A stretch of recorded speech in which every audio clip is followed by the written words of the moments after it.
25 वर्षदेखि बसेको घर रातारात भत्कियो। धर्मको नाममा परिवारलाई अछुत भन्दै स्थापित गरियो।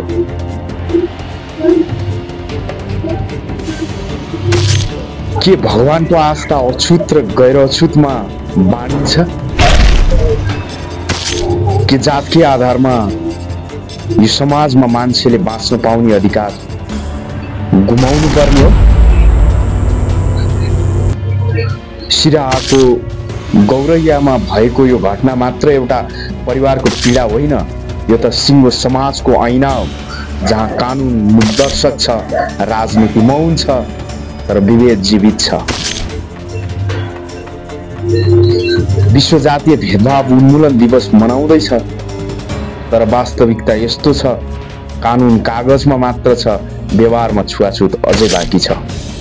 जातीय विभेद अन्त्य अब परिकल्पना होइन, हाम्रो जिम्मेवारी हो। जनआवाज, नयाँ सोच, निष्पक्ष दृष्टिकोण। नमस्कार, म सूर्यन यात्री, तपाईहरु हेरिरहनु भएको छ जनआवाज। गौरही गाउँपालिकामा भएको दीपक मरिङ डोम परिवारको विस्थापितले नेपाली समाजमा गहिरो रूपमा जरा गाडेर बसेको जातीय विभेदको यथार्थ उजागर गरेको छ। यो घटना केवल व्यक्तिगत पीडा होइन, यो त हाम्रो समाजको ऐना हो, जसले कानुनले निषेध गरेको छुवाछुत अझै जीवित छ भन्ने तथ्य देखाउँछ। मरिङ परिवार हिन्दू धर्मप्रति आस्थावान छ। उनीहरूको सानो छाप्रोमा भगवान महादेव, विष्णु, गणेश, लक्ष्मी, सरस्वतीका तस्बिर टाँसिएको थियो। तर विडम्बना, त्यही भगवानको नाममा आयोजना हुन लागेको विष्णु महायज्ञको लागि उनीहरूलाई अछुत भन्दै घरबाट विस्थापित गरियो।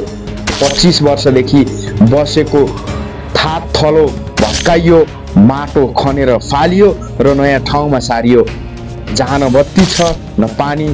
एउटा सम्मानजनक जीवनयापनको आधारभूत आवश्यकता समेत उनीहरूलाई उपलब्ध गराइएको छैन। धर्मको नाममा भएको यो ज्यादतीले ठुलो प्रश्न खडा गर्छ। के धार्मिक आस्थाको अर्थ दलितलाई धपाउनु हो र? के महायज्ञ जस्तो पुण्य कार्य तब मात्र सफल हुन्छ जब अछुत भनिएका परिवारहरूलाई, दलित परिवारलाई विस्थापित गरिन्छ? साँचो अर्थमा धर्मले समाजलाई एकता र समानतामा बाँध्ने हो, न कि विभाजनमा। यो घटनामा धर्मको आडमा जातीय भेदभाव जोगाउने प्रयास गरिएको देखिन्छ, प्रयत्न गरिएको देखिन्छ, जसले हाम्रो समाजको दोहोरो चरित्रलाई छर्लङ्ग पार्छ। यसबाहेक स्थानीय राजनैतिक नेतृत्व भूमिका झनै गम्भीर छ। गाउँपालिकाका अध्यक्ष शिवजी यादव र पूर्व वडा अध्यक्ष दिलीप यादव जस्ता जनप्रतिनिधिहरूले नै यो विभेदलाई प्रोत्साहन गरेको, प्रशय दिएको देखिन्छ। अध्यक्ष यादवले मरिङ परिवारको घर भत्काउन आदेश दिएर त्यहाँ कृषि बजार बनाउने योजना छ भन्दै आफूलाई चोख्याउने प्रयास गरे, तर सोही स्थानमा रहेका गैरदलित परिवारका घरहरू जस्ताको तस्तै छोडिएको तथ्यले यो विकास होइन, विभेदको नीति हो भन्ने पुष्टि गर्छ। विकासको नाममा किन दलितको मात्रै घर हटाइन्छ? किन गैर दलितहरू सुरक्षित रहन्छन्? यस्तो अवस्थामा विकास शब्द आफैमा प्रश्नको घेरामा पर्छ। के दलित समुदायले मात्र विकासको मूल्य चुकाउनु पर्ने हो, कि स्थानीय जनप्रतिनिधिहरूले जातीय आधारमा नागरिकलाई दोहोरो मापदण्डमा हेरिरहेको हुन्? यो घटनाले स्पष्ट देखाउँछ कि राजनीति र जातीय अन्याय बीचको गडजडो अझै तोडिएको छैन। यही बीचमा हामीले चैत 8 मार्च 21 मा विश्व जातीय भेदभाव उन्मूलन दिवस मनायौं। यो दिवस सन् 1960 मा दक्षिण अफ्रिकामा भएको शार्पभिल नरसंहारको सम्झनामा मनाइन्छ, जहाँ रङ्गभेदको विरोध गर्दा 69 जना निर्दोष नागरिक मारिएका थिए। नेपालले पनि यो दिवस मनाउँछ, तर यहाँको वास्तविकता भने फरक छ। कानुनले जातीय भेदभावलाई दण्डनीय अपराध मान्ने पनि सामाजिक संरचनाले विभेदलाई जोगाइरहेको छ। औरही घटनाले यही सन्देश दिन्छ। जातीय विभेद कानुनको अक्षरमा मात्र अन्त्य भएको छ, व्यवहारमा होइन। विश्व जातीय भेदभाव उन्मूलन दिवसको सार्थकता तब मात्र हुन्छ जब यस्ता घटना विरुद्ध सम्पूर्ण समाज एकजुट भएर उठ्नेछ। यो केवल दलित समुदायको लडाई होइन, यो मानवताको लडाई हो।